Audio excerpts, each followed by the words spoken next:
하나님은 너를 지키시는 자 우편에 그를 대시니 낮에 해와 밤의 달도 너를 잃지 못하리. 하나님은 너를 지키시는 자 너의 환난을 겪게 하시니 그가 너를 지키시리라. 너의 출입을 지키시리라. 눈을 들어 산을 보아라. 너의 복은 어디서 오나.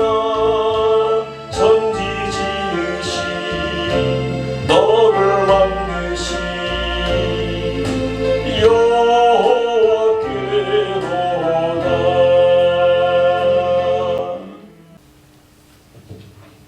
오늘 우리에게 주시는 하나님의 말씀은 여호수아서 24장 15절로 25절까지의 말씀입니다. 제가 중간에 조금 길어서 좀 말씀을 그냥 지나가는 부분도 있습니다. 제가 읽어드리겠습니다. 14절부터입니다. 그러므로 이제는 여호와를 경외하며 온전함과 진실함으로 그를 섬기라. 너희의 조상들이 강 저편 저쪽과 애굽에서 섬겼던 신들을 치워버리고 여호와만 섬기라. 만일 여호와를 섬기는 것이 너희에게 좋지 않게 보이거든 너희 조상들이 강 저쪽에서 섬기던 신들이든지 또는 너희가 거주하는 땅에 있는 아모리 족속의 신들이든지 너희가 섬길 자를 오늘 택하라. 오직 나와 내 집은 여호와를 섬기겠노라. 21절 백성이 여호수아에게 말하되 아멘이이다. 우리가 여호와를 섬기겠나이다 하는지라. 여호수아가 백성에게 이르되 너희가 여호와를 택하고 그를 섬기라 하였으니 스스로 증인이 되었느니라 하니 그들이 이르되 우리가 증인이 되었나이다 하더라. 여호수아가 이르되 그러면 이제 너희 중에 있는 이방 신들을 치워버리고 너희의 마음을 이스라엘의 하나님 여호와께로 향하라 하니 백성이 여호수아에게 이르되 우리 하나님 여호와를 우리가 섬기고 그의 목소리를 우리가 청종하리이다 하는지라. 그날에 여호수아가 세겜에서 백성과 더불어 언약을 맺고 그들을 위하여 율례와 법도를 제정하더라. 아멘. 오늘 본문의 말씀을 의지해서 여호수아의 결단이라고 하는 그러한 제목으로 말씀을 나누기를 원합니다. 개인의 경험은 참 중요하지요. 사람들은 경험을 통해서 삶의 답을 찾아가기도 합니다. 사람들은 경험을 통하여 학습을 하고 그 다음에 학습을 통하여 더 좋은 그러한 목표를 향해서 나아가게 됩니다. 속담에 실패는 성공의 어머니다 라고 하는 그런 말이 있지 않습니까? 실패라고 하는 경험에서 교훈을 얻을 수 있기 때문에 그렇습니다. 경험에서 교훈을 얻지 못하면 계속해서 실패할 수밖에 없는 것이 아니겠습니까? 오늘 우리가 읽은 여호수아서 마지막 24장까지 기록되어 있는 그런 말씀인데요. 23장과 24장에서 보면은 여호수아는 두 번에 걸쳐서 고별 설교를 하는 것을 볼 수가 있습니다.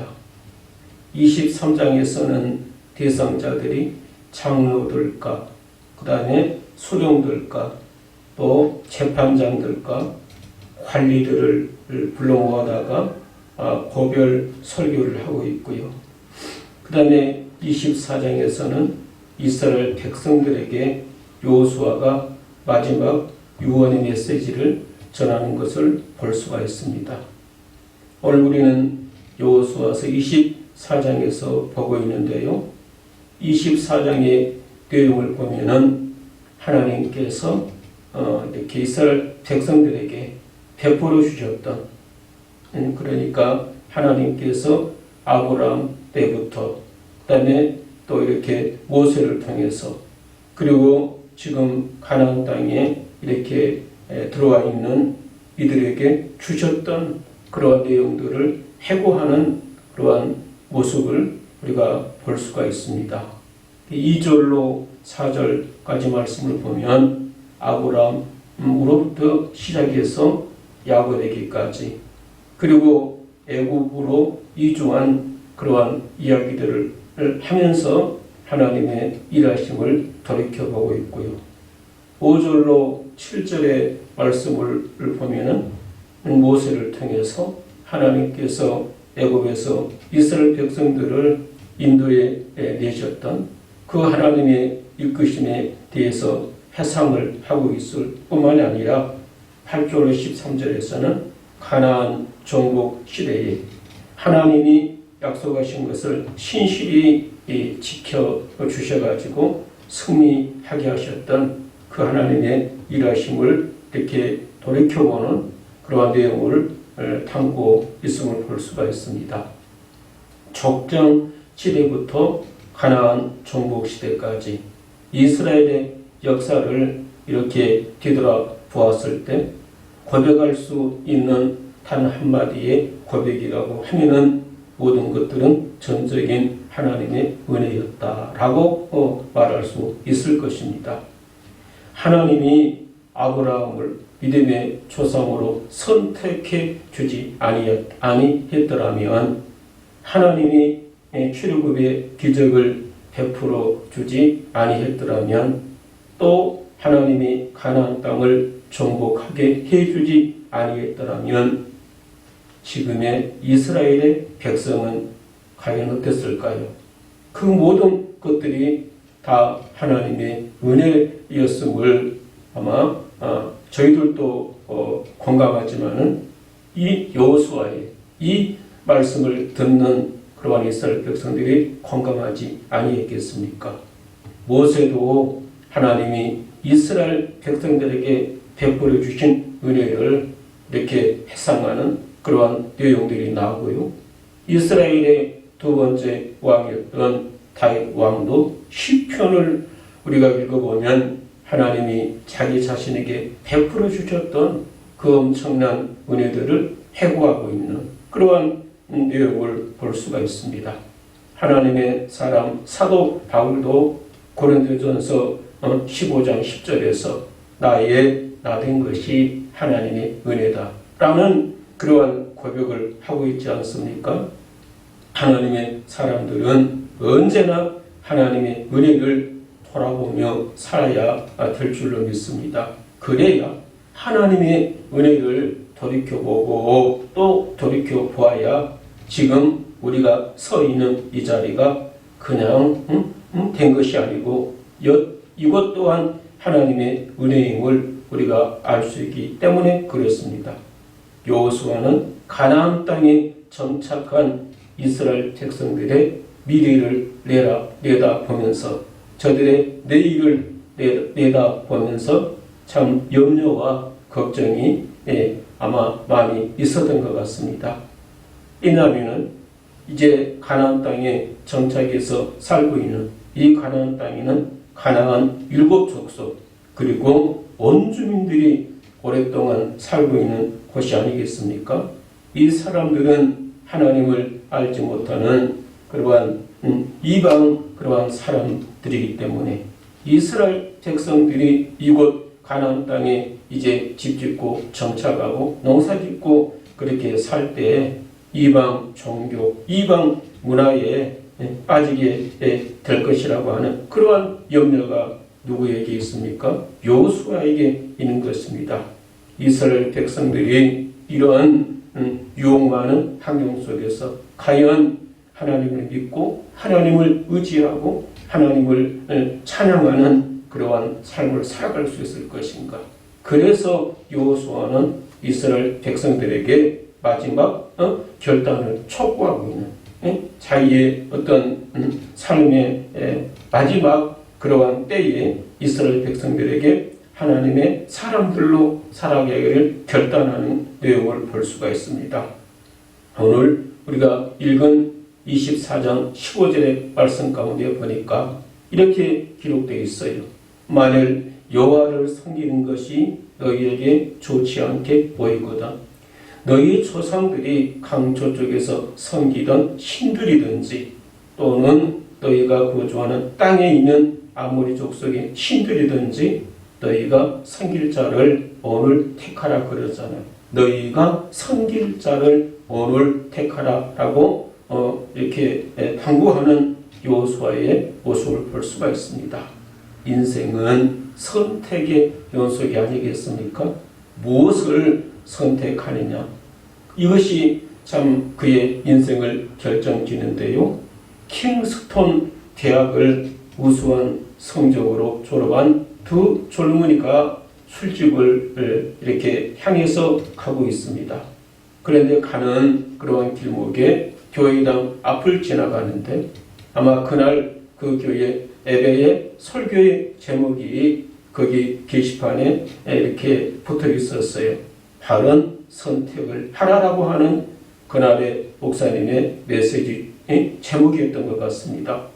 이것을 본 한 친구가 우리 교회 가서 하나님 앞에 예배드리자고 이런저런 핑계 때문에 하나님을 우리가 멀리하고 살았는데 오늘은 우리가 교회 가서 하나님 앞에 예배드리자고.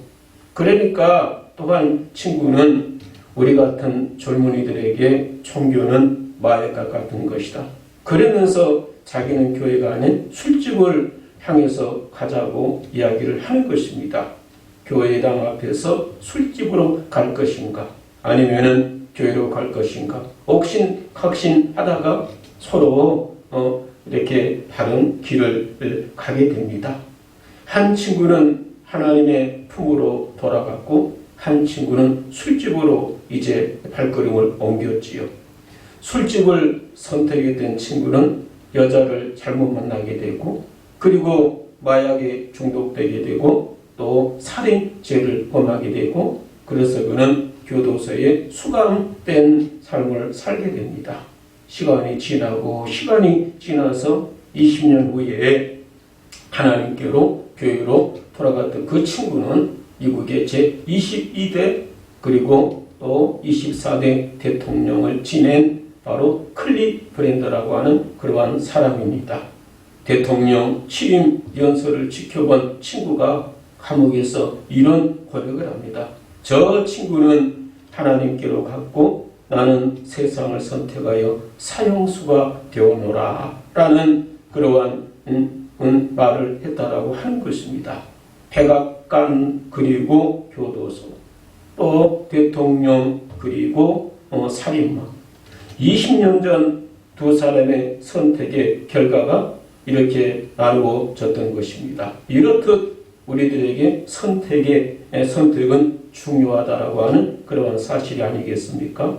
한 번의 선택이 영원한 운명을 결정하는 것을 볼 수가 있어요. 하나님을 섬길 것인가 아니면은 우상을 섬길 것인가 이 선택이야말로 영원한 운명을 우리가 갈라낸다라고 하는 사실을 명심하고 살았으면 좋겠습니다. 광야에서 하나님의 백성 이스라엘 백성들이 여러분 금송아지를 만들어 섬기는 것을 우리가 볼 수가 있습니다. 가나안 땅에 정착하며 살게 되면 저들은 앞으로 여호수아가 죽고 아니면 어떤 짓을 할지 여러분 모르는 것이 아니겠습니까? 그래서 여호수아가 그것이 걱정되고 염려스러워서 오늘 마지막 고별 설교 가운데 너희가 섬길 자를 오늘 택하라 라고 저들에게 결단을 촉구하고 있는 그러한 모습을 볼 수가 있습니다. 여러분 신앙생활은 하나님을 믿고 사는 그러한 생활은 절대로 중립이라고 하는 것은 없습니다. 신앙생활은 회색 지대라고 하는 것은 절대로 없습니다. 그래서 열왕기상 18장 21절에 보면 하나님의 사람 엘리야가 그 시대에 하나님의 백성들에게 뭘 당부하고 있습니까? 너희가 어느 때까지 두 사이에서 머뭇하려느냐? 여호와가 만일 하나님이면 그를 쫓고 바알이 만일 하나님이면 그를 쫓을 것이라 라고 엘리야가 단호하게 결정을 요구하고 있는 걸 볼 수 있습니다. 다니엘과 그의 선영의 친구들은 어떻습니까? 바벨론으로 포로로 끌려갔던 참으로 저들은 뜻을 정해놓고 우상 제물이 있는 왕의 지위를 거부합니다. 사자굴 속에 던지면 죽인다고 그래도 다니엘은 하나님 앞에 참으로 기도하는 그런 모습, 풀물불 속에 던져질지라도 우상 숭배를 거부하는 다니엘의 친구들의 모습을 보십시오. 저와 여러분들도 신앙적인 그러한 결단을 해야 되지 않겠습니까? 믿고 섬길 자를 오늘 우리가 분명히 택해야 되지 않겠습니까? 캔들러라고 하는 그러한 사람은 바로 코카콜라 창업자인데 그는 원래 알코올 중독자였다고 그럽니다. 항상 술에 취해 있었고 의지가 약해서 결심을 하지만은 늘 넘어지고 실패하고 그랬다고 그래요.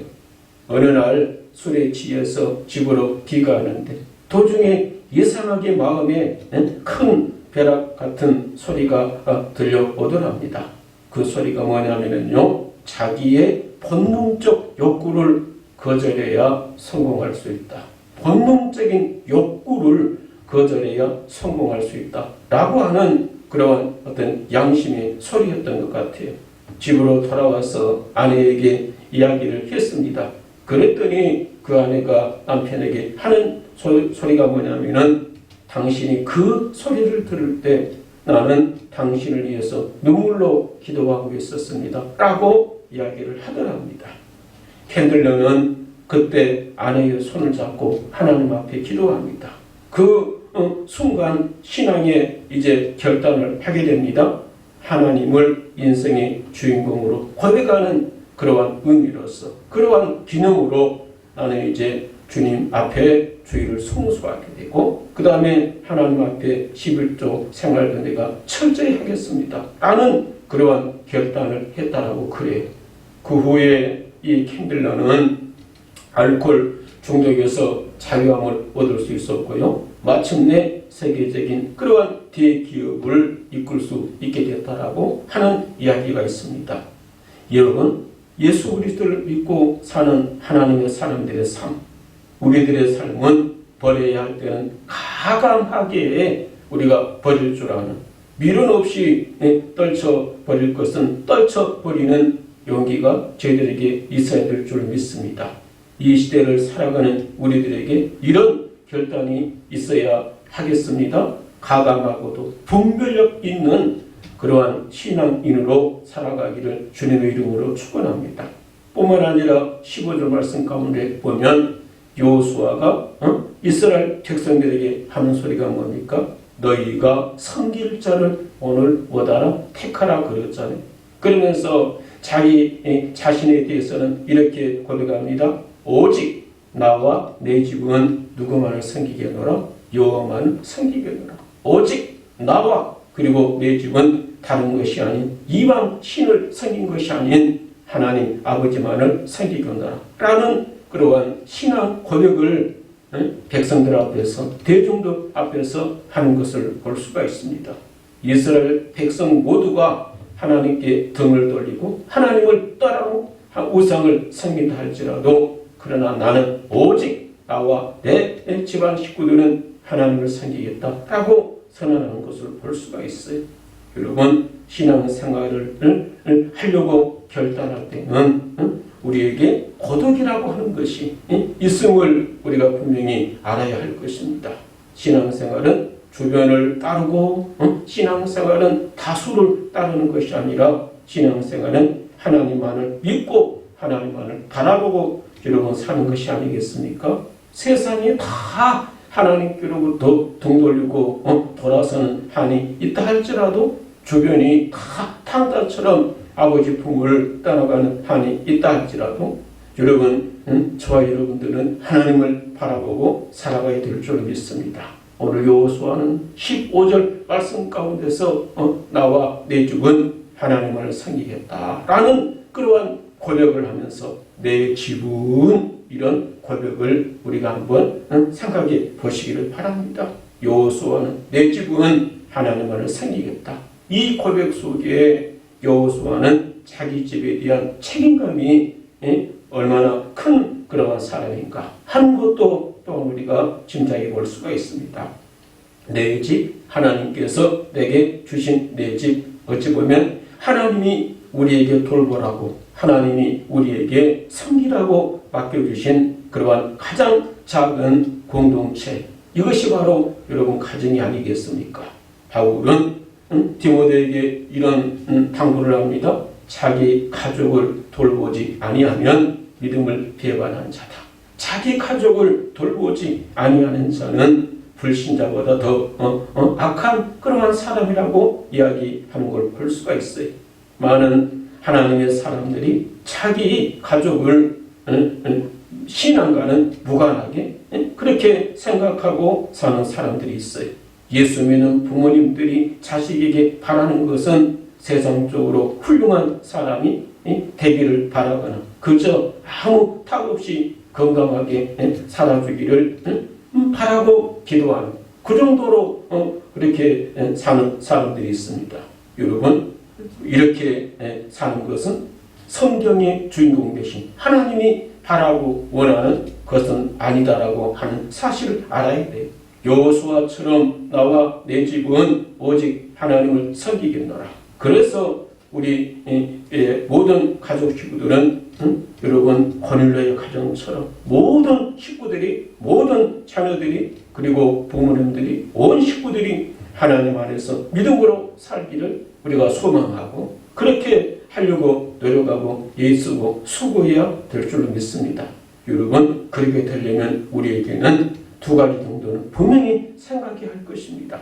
그것이 뭐냐? 첫째는 가족에 대한 우리가 가치관이 달라져야 되는데 세상적인 그런 가치관을 가지고 살지 말고 성경의 가치관을 우리가 가지고 살아야 될 줄 믿습니다. 두 번째는 기도예요. 기도. 우리의 집이 하나님을 섬기려면 우리가 하나님 앞에 무릎 꿇고 하나님의 도움을 간구해야 될 줄 믿습니다. 불신 가족을 위해서 중보 기도해야 되고 가족이 하나님을 잘 섬기는 그러한 자가 되도록 하나님 은혜를 주십시오라고 우리가 기도하고 살았으면 좋겠습니다. 그것이 어떤 다른 기도보다 내 가족을 위한 그러한 길이 아니겠습니까? 권사님의 이야기가 실려 있더라고요. 남편은 미국에서 마취가 그런 과장으로 이렇게 일을 하고 있는 분인데 이 부인 대신 권사님은 교회 안에서 이렇게 수도 기도회 모임이 있고 그 모임에서 남편의 이름을 부르면서 늘 기도하고 있습니다.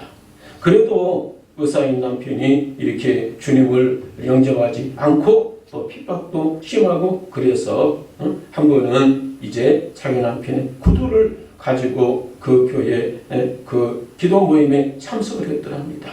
모든 기도하는 그러한 분들이 이 권사님 남편의 구두를 가운데 놓고 하나님 앞에 기도합니다. 하나님, 이 구두의 주인이 교회에 나오지 않고 있는데 이 구두를 신고 이렇게 교회에 나올 수 있도록 하나님 도와주십시오. 그러면서 히스기야의 눈물의 기도를 응답하신 하나님, 우리의 기도도 응답하사 우리 권사님의 남편이 꼭 예수 믿고 살게 하여 주십시오. 이런 기도를 했더니 얼마 되지 않아 그 남편이 그렇게 교회에 나간다고 아내를 핍박했고 아내에게 어려움을 주었던 그 남편이 하나님 앞에 나오기 시작을 하더랍니다. 여러분, 우리의 가치관이 성경적인 가치관과 더불어 우리의 가정 구원을 위해서 하나님 앞에 늘상 기도하는 그래서 기도의 응답받는 저와 여러분의 가정이 되어야 될 줄 믿습니다. 좀 더 앞절에 보면 14절에 여호수아가 이런 말도 하고 있습니다. 이제는 여호와를 경외하며 온전함과 진실함으로 그를 섬기라. 너희의 조상들이 강처평가 애굽에서 섬겼던 신들을 치워버리고 여호와만을 섬기라 라고 여호수아는 백성들에게 당부하고 있는 걸 볼 수가 있습니다. 이스라엘 백성들이 광야 생활을 할 때는 하나님만을 바라보고 살았어요. 하나님만을 의지하고 그렇게 살았어요. 하나님을 의지하지 아니하면 저들이 뭘 할 수 있겠습니까? 아침에 내리는 만나가 있습니까? 저녁에 내리는 메추라기가 있습니까? 아니면 물도 제대로 얻지 못하고 적들도 많이 있고 낮에 내리쬐이는 햇볕과 저녁에는 그 추위 속에서 어떻게 하나님의 은혜가 아니면 살 수 있겠습니까? 하나님이 공급해 주지 아니하면 의식주의 문제를 해결할 수가 없어요. 그래서 하나님은 우리를 때로는 광야와 같은 그러한 어려움으로 이끌 때가 있는데 바로 그것은 우리로 하여금 도우시는 하나님, 살아계신 하나님을 바라보고 살라고 하나님이 때로는 우리를 광야 같은 어려움으로 여러분 이끌어갈 때도 있다라고 하는 그러한 사실을 명심하고 사시기를 바랍니다. 그래야만이 우리가 하나님을 의지합니다. 가나안 땅에 정착하면 이제는 어때요? 물론 지금 이 여호수아 이 내용은 이스라엘 백성들이 이미 가나안 땅에 들어와서 땅을 분배받고 그리고 집 짓고 이제는 정착해서 안정된 그러한 삶을 살고 있습니다. 문제는 무엇입니까? 이들이 이렇게 생활이 안정된 상황 속에서 모든 것이 좋아진 상황 속에서 과연 하나님을 온전히 섬기고 살아갈 수 있을 것인가? 여러분 등 따뜻하고 배가 부르는데 하나님을 진실히 섬길 수 있다면 그것보다 좋은 것은 어디 있겠습니까?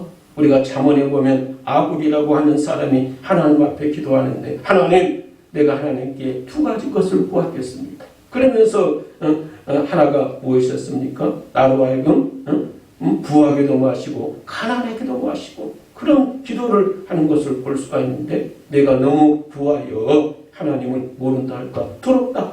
그래서 내게 적당하게 하나님 채워주시라고 기도하는 내용을 볼 수 있지 않습니까? 사람은 물질, 사람은 환경에 얼마나 약한가. 여러분 우리 스스로가 그것을 우리가 공감하고 살지 않습니까? 초대 요한계시록에 보면 라오디아 교회가 나오잖아요. 그 교회는 스스로가 말하고 평가하기를 나는 부자라 부요하여 부족한 것이 없다 그러잖아요. 그러나 하나님 아버지를 믿는 그 믿음이 얼마나 시원찮으면 얼마나 미지근하면 하나님은 토해버릴까? 토하고 싶다라고 그러잖아요. 버리고 싶다라고 그런 하나님의 심정을 우리가 거기서 볼 수가 있습니다. 유럽의 교회들이 지금 어떻습니까? 오늘 우리들이 이 섬기는 그런 한국 교회도 또한 많이 닮아가고 그렇지 않습니까? 어렵게 살 때, 어려울 때 여러분 우리가 주님을 바라볼 수 있어요. 그래서 마태복음 5장 3절에서 주님은 뭐라 그럽니까? 심령이 못한 자가 천국이 저희의 것이요 심령이 가난한 자가 복이 있다고 그러잖아요. 심령이 가난한 자가 천국이 저들의 것임이라고 그러잖아요. 여러분 하나님보다 더 사랑하는 거, 하나님보다 더 의지하는 거, 그게 바로 우리들에게 우상이 아니겠습니까? 어떤 사람에게는 물질이, 어떤 사람에게는 탐욕이 우상일 수도 있고 쾌락이 우상일 수도 있어요. 그래서 주님은 산상수훈 마태복음 6장 24절에서 한 사람이 두 주인을 섬길 수 없다고 그랬잖아요. 이런 우상의 마음을 우리가 빼앗겨서는 안 될 줄 믿습니다. 우리의 마음을 빼앗는 우상들을 제거하고 하나님을 온전히 섬길 수 있는 그러한 저와 여러분이 됐으면 좋겠습니다. 이런 것들의 마음을 빼앗기면 온전한 그리고 진실함으로 우리가 하나님을 섬길 수가 없습니다. 여호와를 온전함과 진실함으로 경외하며 살아야 될 줄 믿습니다. 오늘 말씀을 우리가 기억하십시오. 분명히 여호수아는 백성들에게 너희가 섬길 자를 택하라 그러면서 선언합니다. 오직 나와 내 집은 여호와만을 섬기겠노라. 고마우신 아버지, 코로나19로 인해서 참 우리 이 교회도 많이 교우들이 흔들 아버지 앞에 예배하지 못하고 교회에 참석하지 못하고 또 기도에 이렇게 집중하지 못하고 그런 모습들을 볼 수가 있습니다. 하나님, 어찌 보면 세상 쾌락과 또 세상 안일함에 우리가 물들어가고 있는지도 모르겠습니다.